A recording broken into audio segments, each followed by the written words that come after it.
ಎಲ್ಲ ಗೊತ್ತಿದ್ದು ಅಂಥ ರಾಕ್ಷಸನಿಗೆ ಪ್ರಚಾರ ಮಾಡಿದ್ದು ಯಾಕೆ? ಮಹಿಳೆಯರ ವಿರುದ್ಧದ ದೌರ್ಜನ್ಯದ ಬಗ್ಗೆ ಪಿಎಂ ಮಾತನಾಡ್ತಾ ಇಲ್ಲ ಅಂತ ಪ್ರಜ್ವಲ್ ಅಶ್ಲೀಲ ವಿಡಿಯೋ ಕೇಸ್ ವಿಚಾರಕ್ಕೆ ಸಂಬಂಧಪಟ್ಟಂತೆ ರಾಹುಲ್ ಗಾಂಧಿ ಮೋದಿ ವಿರುದ್ಧ ಕಿಡಿಕಾರಿದ್ದಾರೆ. ಇಂಥ ಅಪರಾಧ ಮಾಡಿಯೂ ಸುಲಭವಾಗಿ ಹೇಗೆ ಪರಾರಿಯಾದ? ಮೋದಿ ಪರಿವಾರದಲ್ಲಿ ಇಂಥ ಅಪರಾಧಿಗಳು ಇದ್ದಾರೆಯೇ? ಮೋದಿ ಹೇಳುವ ಸುರಕ್ಷತೆಯ ಗ್ಯಾರಂಟಿ ಇವರಿಗೂ ಇದೆಯೇ? ಪಿಎಂ ತಮ್ಮ ಮೌನದಿಂದಲೇ ಅಪರಾಧಿಗಳ ಪರ ನಿಂತಿದ್ದಾರೆ ಅಂತ ಟ್ವೀಟ್ ಮೂಲಕ ಪ್ರಧಾನಿ ಮೋದಿಗೆ ರಾಹುಲ್ ಗಾಂಧಿ ಪ್ರಶ್ನೆಗಳನ್ನು ಹಾಕಿದ್ದಾರೆ, ಕಿಡಿಕಾರಿದ್ದಾರೆ.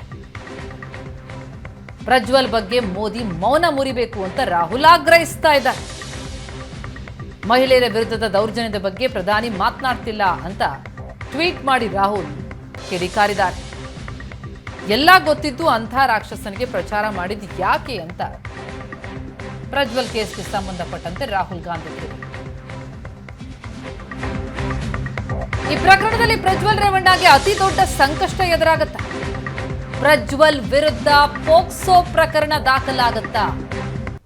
ಮಕ್ಕಳ ಹಕ್ಕು ಆಯೋಗದಿಂದ ಪತ್ರ ಬರೆದ ಹಿನ್ನೆಲೆ ದೂರುದಾರಳ ಮಗಳ ಹೇಳಿಕೆಯನ್ನು ಪಡೆಯೋದಕ್ಕೀಗ ತಯಾರಿಯಾಗಿದೆ. ಈ ಪ್ರಕರಣದಲ್ಲಿ ಅಪ್ರಾಪ್ತರ ಮೇಲೆ ಕೂಡ ದೌರ್ಜನ್ಯ ಆಗಿದೆ ಅನ್ನುವಂತಹ ಅನುಮಾನ ಮಕ್ಕಳ ಹಕ್ಕು ಆಯೋಗಕ್ಕೆ ಬಂದಂತಹ ಹಿನ್ನೆಲೆಯಲ್ಲಿ ಆಯೋಗದ ಕೌನ್ಸಿಲರ್ ಸಮ್ಮುಖದಲ್ಲಿ ಸಂತ್ರಸ್ತೆಯ ಮಗಳ ಹೇಳಿಕೆಯನ್ನು ಪಡೆಯುವುದಕ್ಕೆ ತಯಾರಿ ನಡೆದಿದೆ. ಇವತ್ತು ಸಂಜೆ ಅಥವಾ ನಾಳೆ ಸಂತ್ರಸ್ತೆಯ ಮಗಳ ಹೇಳಿಕೆಯನ್ನು ದಾಖಲಿಸಲಾಗುತ್ತೆ. ಮಕ್ಕಳ ಹಕ್ಕು ಆಯೋಗದ ಸದಸ್ಯರ ಎದುರು ದೂರು ದಾಖಲಾಗುತ್ತೆ. ಸಂತ್ರಸ್ತೆಯ ಮಗಳೇನಾದರೂ ಹೇಳಿಕೆ ಕೊಟ್ಟಿದ್ದೇ ಆದರೆ ಅದು ಪ್ರಜ್ವಲ್ ಪಾಲಿಗೆ ಅತಿ ದೊಡ್ಡ ಸಂಕಷ್ಟವನ್ನು ತಂದೊಡ್ಡುತ್ತೆ. ಮಕ್ಕಳ ಹಕ್ಕು ಆಯೋಗ ಪತ್ರ ಬರೆದಿದೆ SIT. ಇದರಲ್ಲಿ ಅಪ್ರಾಪ್ತರಿಗೂ ಕೂಡ ದೌರ್ಜನ್ಯ ಆಗಿದೆಯಾ ಅನ್ನೋದ್ರ ಬಗ್ಗೆ ಅನುಮಾನವನ್ನು ಅದು ವ್ಯಕ್ತಪಡಿಸಿರುವಂತಹ ಹಿನ್ನೆಲೆಯಲ್ಲಿ ಆ ಆಂಗಲ್ನಲ್ಲೂ ಕೂಡ ತನಿಖೆಗಳಾಗ್ತಾ ಇದೆ. ಜೊತೆಗೆ ಸಂತ್ರಸ್ತೆಯ ಮಗಳ ಹೇಳಿಕೆಯನ್ನು ದಾಖಲಿಸುವ ಸಾಧ್ಯತೆಗಳು ಕಂಡು ಬರ್ತಾ ಇದೆ. ಪೋಕ್ಸೋ ಕೇಸ್ ಏನಾದರೂ ದಾಖಲಾಗಿದ್ದೇ ಆದರೆ ಪ್ರಜ್ವಲ್ಗೆ ಅದು ಅತಿ ದೊಡ್ಡ ಸಂಕಷ್ಟ ಆಗುತ್ತೆ. ಈ ಬಗ್ಗೆ ಡೀಟೇಲ್ಸ್ ಕೊಡ್ತಾರೆ ನಮ್ಮ ಪ್ರತಿನಿಧಿ ಚೇತನ್ ಸಂಪರ್ಕದಲ್ಲಿದ್ದಾರೆ. ಚೇತನ್, ಪ್ರಜ್ವಲ್ ರೇವಣ್ಣ ಪಾಲಿಗೆ ಅಶ್ಲೀಲ ವಿಡಿಯೋ ಪ್ರಕರಣ ಒಂದೊಂದಾಗಿ ದೊಡ್ಡ ದೊಡ್ಡ ಸಂಕಷ್ಟಗಳನ್ನು ತಂದೊಡ್ಡುವಂತ ಸಾಧ್ಯತೆಗಳೇ ಕಂಡು ಬರ್ತಾ ಇದೆ. ಈಗಾಗಲೇ ಒಂದು FIR ಆಗಿದೆ, SIT ವಿಚಾರಣೆ ಕರೀತಾ ಇದೆ. ಇದೆಲ್ಲದರ ಮಧ್ಯೆ ಮತ್ತಷ್ಟು FIRಗಳಾಗುವಂತಹ ಸಾಧ್ಯತೆಗಳು ಕಂಡು ಬರ್ತಾ ಇದೆ. ಇದೆಲ್ಲಕ್ಕಿಂತ ಹೆಚ್ಚಾಗಿ ಪೋಕ್ಸೋ ಪ್ರಕರಣ ದಾಖಲಾಗೋ ಸಾಧ್ಯತೆ ಇದು ಎಷ್ಟು ಕಂಡು ಬರ್ತಾ ಇದೆ? ಸಂತ್ರಸ್ತೆಯ ಮಗಳ ಹೇಳಿಕೆ ಎಷ್ಟು ಪ್ರಮುಖ ಆಗತ್ತೆ ಇಲ್ಲಿ?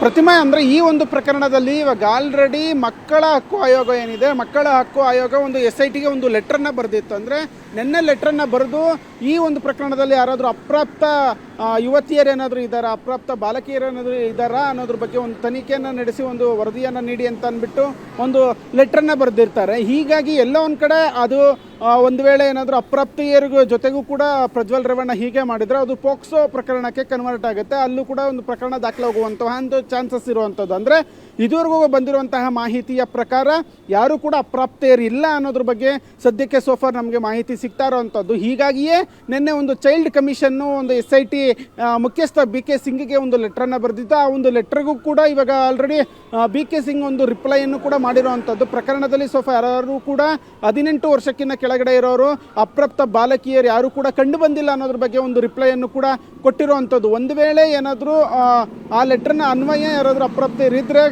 ಖಂಡಿತ ಒಂದು ಪ್ರಜ್ವಲ್ ರೇವಣ್ಗೆ ಒಂದು ಸಂಕಷ್ಟ ಎದುರಾಗ್ತಿತ್ತು ಅಂತಲೇ ಹೇಳ್ಬೋದು. ಪೋಕ್ಸೋ ಕಾಯ್ದೆ ಅಡಿಯ ಒಂದು ಪ್ರಕರಣವೂ ಕೂಡ ಒಂದು ದಾಖಲಾಗ್ತಾ ಇತ್ತು. ಆದರೆ ಸೋಫಾರ್ ಇಲ್ಲಿ ತನಕ ಇನ್ವೆಸ್ಟಿಗೇಷನ್ ವೇಳೆ ಯಾರು ಕೂಡ ಅಪ್ರಾಪ್ತರು ಇಲ್ಲ ಅನ್ನೋದು ಕಂಡು ಬಂದಿರುವಂಥದ್ದು. Pratima, okay, thank you so much Chetan ತಮ್ಮೆಲ್ಲ ಮಾಹಿತಿಗೆ.